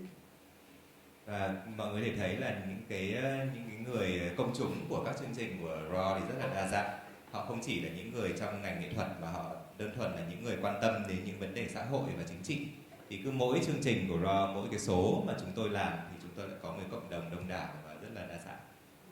We also don't only have artists and curators and art historians coming as guest speakers. We also have writers that we invite. We have thinkers that we would like to invite to share a thought or share their writing, etc. So for instance, on this image over there, the lady with the orange clothes, her name is Ken Bubul, and she's an amazing Senegalese writer. And she wrote this book called The Crazy Baobab, The Baobab Fou. And in that book, she was mainly sharing her experience as a woman who grew in the village, and she was the only one who was educated in her family. She went to Paris to continue her studies and came back to Senegal. So in that Crazy Baobab, she talked about her journey as a woman, going from the traditional to the more modern world and coming back. to the traditional and the different clashes that she had alongside that journey. Ví dụ như là và chúng tôi mời các diễn giả chúng tôi mời đến chương trình của mình thì cũng không chỉ là những người nghệ sĩ hay những người giám tuyển hay là những cái người làm về lịch sử nghệ thuật, chúng tôi còn mời cả những cây viết, những cái triết gia, những cái người mà làm công việc về tư tưởng rất là nhiều. Và ví dụ như trong bức hình này mọi người thể thấy là cái người phụ nữ trong cái bộ áo màu da cam thì bà ấy là một cây viết của Senegal và bà viết một tác phẩm có tên là The Crazy Baobab, là cái cây baobab điên, thì nói về cuộc đời của một người phụ nữ ở một cái làng quê ở Senegal và là người duy nhất được cho đi học ở trong gia đình, và sau đó thì bà đến Paris để tiếp tục học, nhưng mà sau đấy quay trở lại Senegal và phải trở lại với cuộc sống và truyền thống của cái không gian làng quê ở Senegal. Thì nó nói về cái cuộc du hành của bà đi từ cái truyền thống cho đến cái không gian hiện đại ở thành phố đô thị, và sau đó là cái cuộc hành trình hồi hương của bà trở về cái không gian làng quê. Do she wrote a book about that her journey through her clashing transition, moving one country, go back to your roots? Was that any book that you can recommend? So the book I just talked about, it's called Le Baobab Fou in French, and that means the crazy baobab. The baobab is a tree, and it's an emblematic tree in Africa, and that's the title of the book. So you can find it. No, I think it's been translated in English, and she has also a couple of other books that are really. Cái tác phẩm này thì đã được dịch ra tiếng Anh, nên ra nếu mà mọi người cũng có thể muốn tìm đọc cái tác phẩm thì tên của nó là The Crazy Baobab, là cái cây baobab điên. Thì cái cây baobab thì nó là một cái cây rất là là một cái gần như là một cái biểu tượng của châu Phi, thì mọi người có thể tìm hiểu thêm về cái tác phẩm này. So in 2015, I said that we did a condition report that was looking at education in Africa, and that was in 2014. So we also had our mission. What was important to us is to really think about the way in which artistic and cultural practice could be reinforced on the continent, and we really thought that it's through education. But looking at the educational system that we had in Africa, we quickly realized that it was important to have other models, because the classical academy was really failing to adjust to the current realities, let's say. So if you go to Senegal, for instance, you have an art school, but you have no cultural studies, and you have they are not teaching art history, for instance.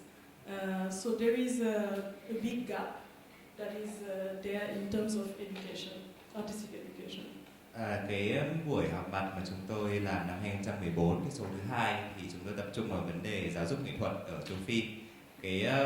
Chúng tôi trong cái buổi đó thì chúng tôi thảo luận về cái cách mà cái hệ thống giáo dục có thể được dùng để không chỉ là phổ cập mà còn hỗ trợ cho cái thực hành nghệ thuật cũng như thực hành giám tuyển.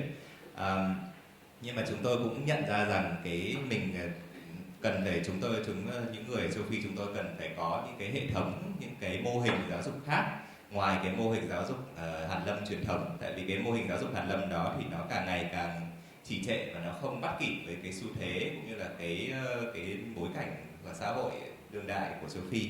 Đặc biệt là liên quan đến trong trường thì không hề có dạy về thực hành giám tuyển, cũng không hề dạy về lịch sử nghệ thuật. Nên ra là có những cái lỗ hổng rất là lớn mà cần phải được bù đắp ở trong cái hệ thống nghệ thuật, cái hệ thống giáo dục đó. So from mid 2015 to mid 2016, we took a sabbatical year. So Rho was closed. There were no public events anymore, no public programming, and we took that period as a period for study and research in order to start this new program that is Rho Academy. It's an educational program, a non-school, so it was a kind of response to what was missing at the school. And for us it was important that the space of the academy was a non-hierarchical space, that it was a space in which there would be knowledge sharing, exchange, there would be learning, but there would be no teacher.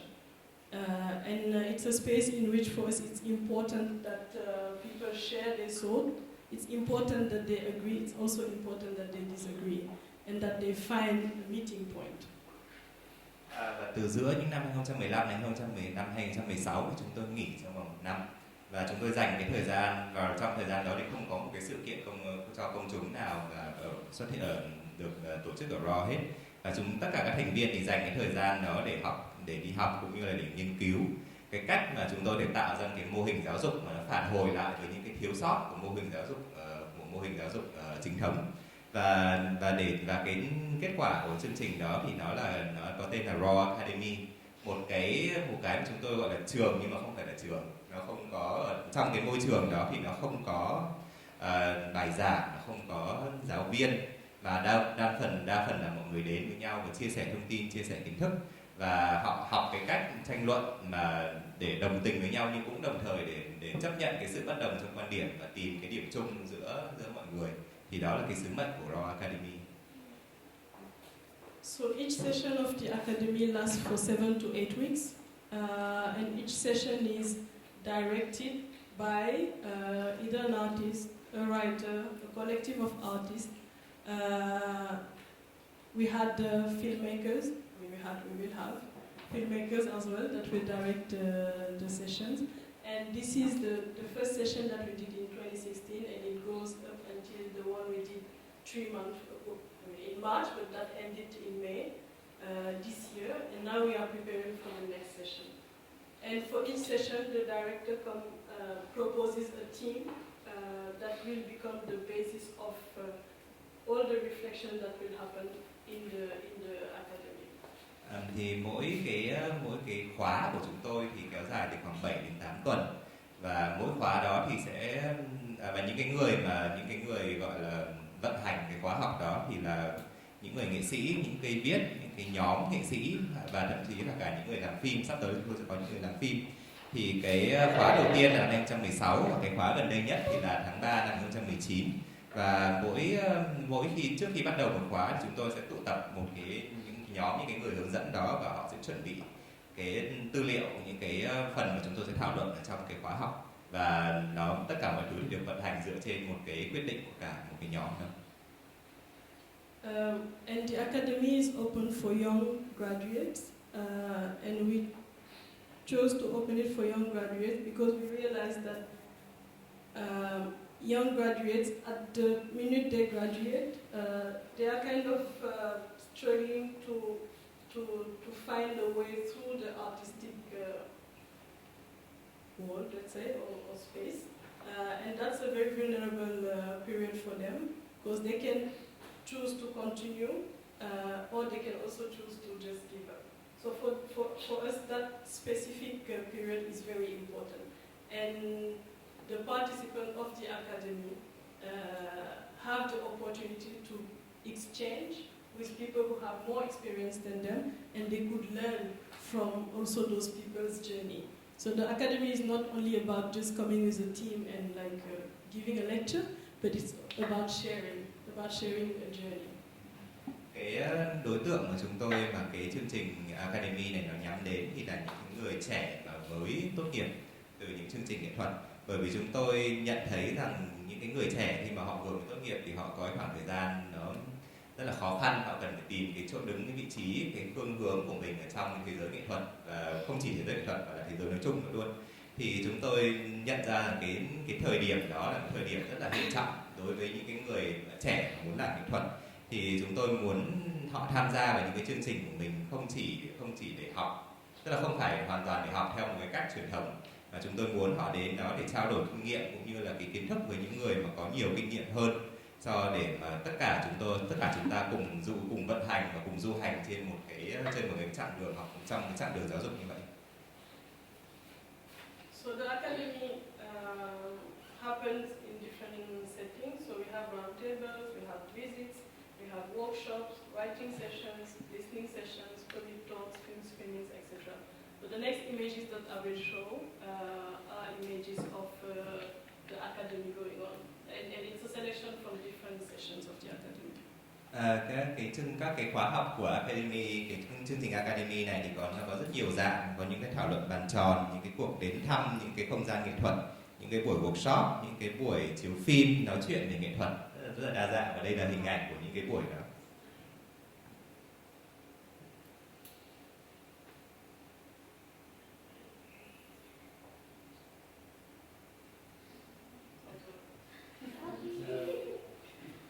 So none of the guest contributors will escape from the group photo. So you have to go through the group photo.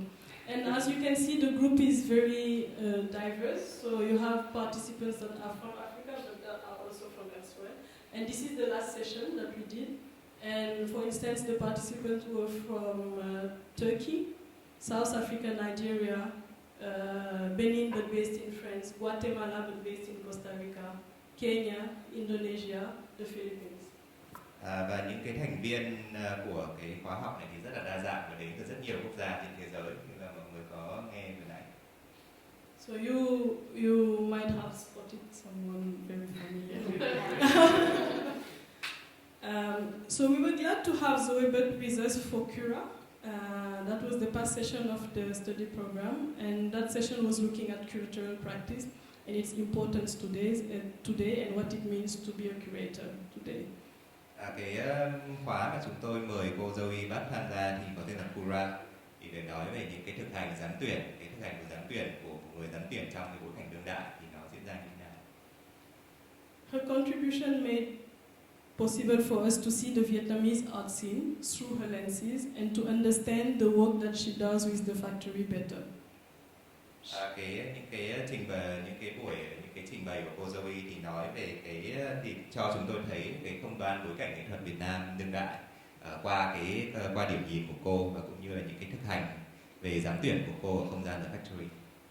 She took us through her journey as a curator and shared her experience of curation in a place. That curation actually can happen with no iteration in a physical space, but through tracing the history of the given place through different geographies and untold stories. Và cái hành trình mà cô đưa chúng tôi qua với cương vị của người giám tuyển thì nó không bị trói buộc bởi một cái nơi chốn địa lý nhất định, mà thực hành giám tuyển của cô thì nó tập trung vào những cái lịch sử xung quanh một cái địa điểm nào đó, và qua những cái lịch sử, cái cách mà cái lịch sử đó nó đi qua những cái miền không gian địa lý khác nhau, và những cái câu chuyện thường không được kể trong cái lịch sử chính thống. In her contribution to Sharjah Biennale 14, Zoe commissioned a work by artist ThogyNG, The Spectre of Ancestors Becoming. This is an image of the installation of THÍNG's work at Sharjah Biennale in March. You must be wondering what this has to do with Raw at all. Trong cái chia sẻ của cô thì đây là cái tác phẩm mà cô đã mang đến Sharjah Biennale, là một cái liên hoan nghệ thuật ở Sharjah vào năm thứ số 14. Thì cô Zoe đã cùng với nghệ sĩ TործNG Nguyễn để làm một cái tác phẩm tên là The Spectre of Ancestors Becoming. Cái này thì mình xin phép không dịch, tại vì nó có nghệ sĩ ngồi đây thì chắc là để anh tự nói. Thì đây là một cái hình chụp từ cái không gian sắp đặt của cái tác phẩm phim của nghệ sĩ TործNG của Sharjah. In July last year, Raw hosted artist TործNG for a residency during which he was conducting research for that upcoming project. Và trong tháng 7 năm ngoái thì anh nghệ sĩ TործNG Nguyễn đã thực hiện một cái thời gian lưu trú với Raw, và trong cái thời gian đó thì anh đã nghiên cứu những cái tư liệu để làm ra cái tác phẩm của Sharjah. I have to say before I go further in the presentation that one's residency has been very important for us in terms of research and mediation with a part of our community that we had access to but couldn't necessarily engage with in the course of our programming, knowing the complexities attached to the way in which that community was formed. Trước khi tôi bắt đầu nói về cái tác phẩm thì tôi muốn nhấn mạnh rằng cái lần lưu trú của nghệ sĩ TործNG có một cái vai trò rất là quan trọng đối với Raw, bởi vì cái tác phẩm của anh thì xoay quanh một cái cộng đồng và vốn luôn hiện diện ở trong cái mạng lưới xã hội của Senegal. Nhưng mà bởi vì những cái lý do chính trị cũng như là những cái lý do đặc biệt mà cộng đồng này được hình thành, nên là rất khó để cho Raw có thể tiếp cận cũng như là tương tác với họ và tham gia và mời họ tham gia vào những hoạt động của mình. Nên ra là cái lần lưu trú của anh TործNG thì đã mở cánh cửa cho chúng tôi tiếp cận cộng đồng đó. The space of the residency, I'm not talking about the physical space.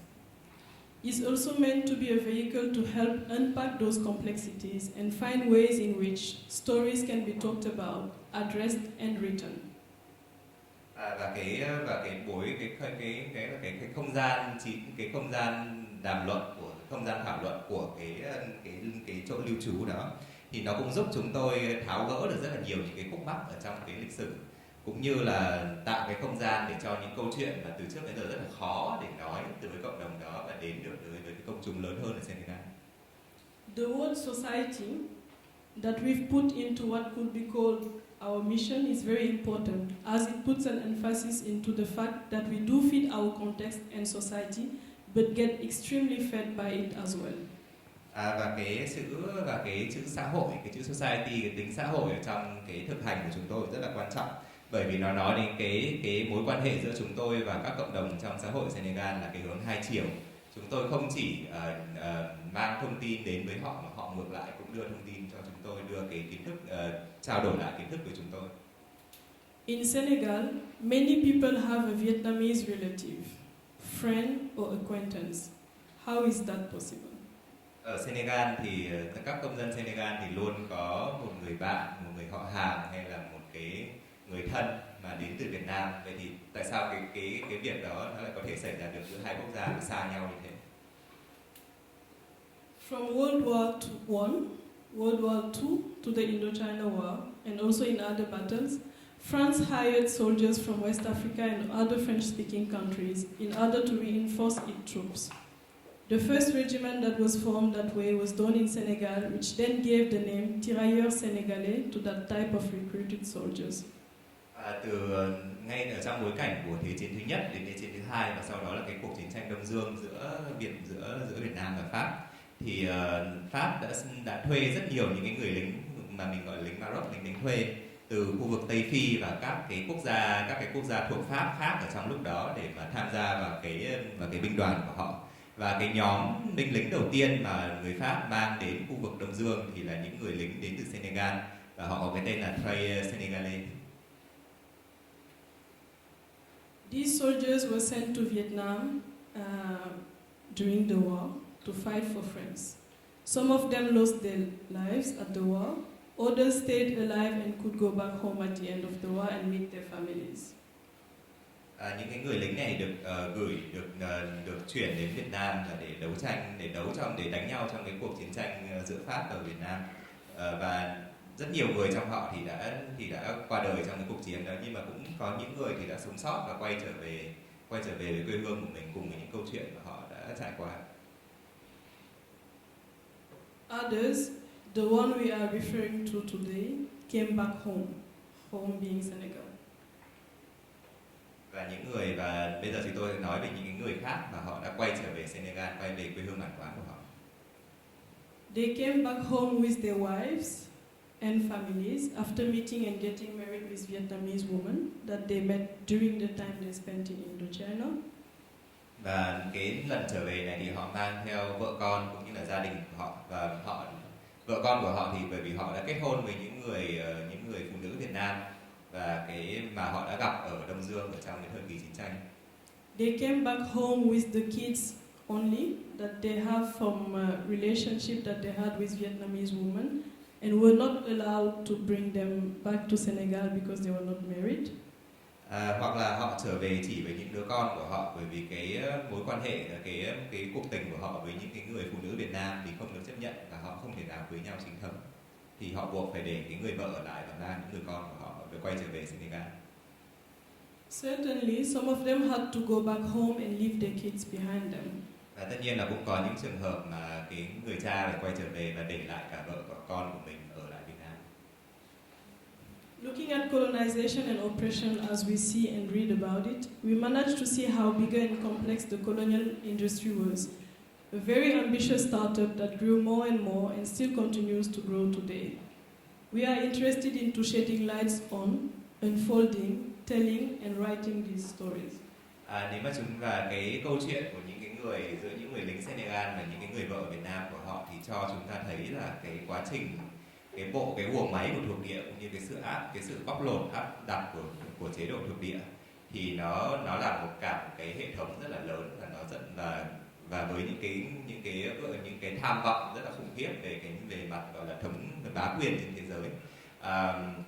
Và cái guồng máy thuộc địa đó đáng tiếc là nó khởi điểm ở thời gian đó, nhưng mà đến tận bây giờ thì nó vẫn tiếp tục và xảy ra trên nhiều những cái bình diện khác nhau. Different histories of migrations and politics of identity have been beautifully told in Tኢና Nguyen's work. It makes one think about the idea of home and belonging, and how personal stories can be more valuable into the understanding and writing of history. Những cái câu chuyện về lịch sử, về di cư cũng như là chính trị thì đã được thì nghệ sĩ Tuấn Andrew đã lồng ghép những câu chuyện đó rất là khéo léo vào trong cái tác phẩm của mình, và nói cái tác phẩm của anh thì nói về những cái khái niệm như là quê hương, gia đình, hay là cái cách mà lịch sử cá nhân của mỗi con người thì nó cũng là những cái tác nhân để góp phần tạo nên cái lịch sử lớn, lịch sử chung của quốc gia và thế giới. I will refrain from telling these single stories, as I will fail to do it in the way that the spectre of ancestors becoming did. But I can share the key elements that are embedded into them. Tôi sẽ không kể những cái câu chuyện cá nhân mà đã trở thành một phần của cái tác phẩm này, nhưng mà tôi sẽ nói về những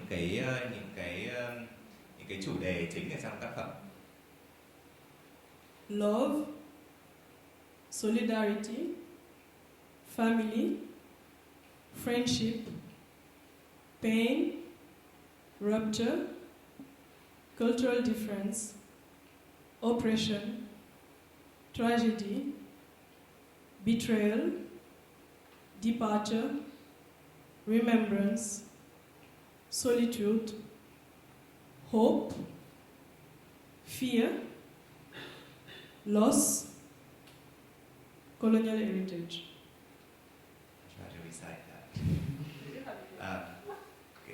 Những cái chủ đề của trong tác phẩm này thì có thứ nhất là tình yêu, thứ hai là cái sự chia sẻ đoàn kết, gia đình, tình bạn, những nỗi đau, những cái sự chia cắt, những cái khác biệt về văn hóa, sự đô hộ áp đặt, những cái thảm, những cái bi kịch, cái sự phản bội, sự chia rẽ, cái việc nhớ ngưỡng vọng về một cái quá khứ, sự cô đơn, cái niềm hy vọng, nỗi sợ, sự mất mát và những cái tàn dư của chế độ thuộc địa.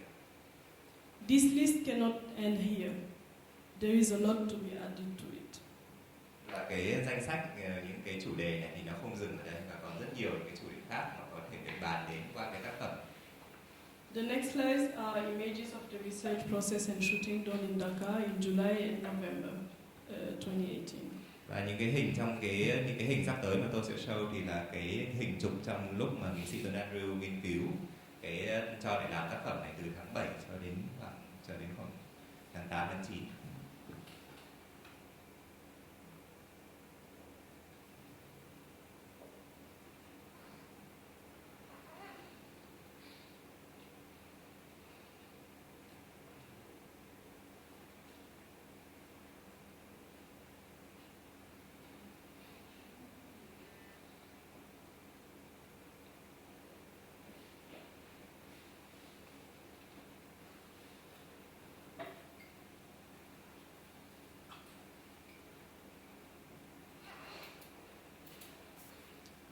Thank you for your attention. Cảm ơn mọi người đã chú ý lắng nghe.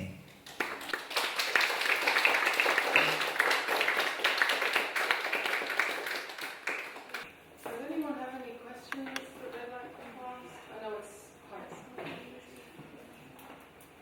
Câu hỏi gì không? Which language was that when they were singing? That's Wolof. Huh? That's Wolof, the language I spoke about. So, as I don't know, maybe you correct me. Was that Bantu was the big tribal start from West Africa across to the Central Africa? The Bantu? So the Bantu people, they went from one part of West Africa to Central, East and South Africa. And they speak Bantu or they call different language? There is a Bantu language, but the most spoken language in that part and coming from the Bantu community is Swahili. Swahili. Cái ngôn ngữ mà trong cái video, cái lúc mà cái bài hát cuối cùng là tiếng Wolof. là cái ngôn ngữ mà cô Marie Hélène đã nói đến. Thì cái câu hỏi vừa rồi thì còn nói rằng có một cái cộng đồng người Bantu thì họ di cư từ phía bờ Tây qua đến miền Trung của Châu Phi và sau đó đi về phía Đông. Thì cái ngôn ngữ và cuối cùng là xuống phía Nam nữa, thì cái ngôn ngữ chính của người Bantu thì là Swahili. Thì cái ngôn ngữ vừa rồi thì không phải Swahili, nó là tiếng Ngôn.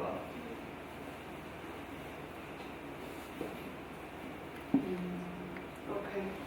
One day I hope that we can show the full piece, The Spectres of Ancestors for Coming in Vietnam. We hope one day. It would be good, no?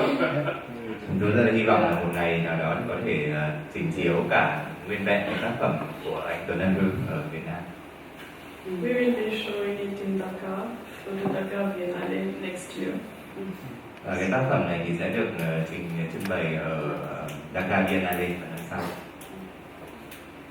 Okay, thank you so much for coming tonight. We have an opening this Friday evening. KHi and Giám and upstairs with Pháp, so please do come back on Friday. But thank you, Marie Hélène. It's really good to hear.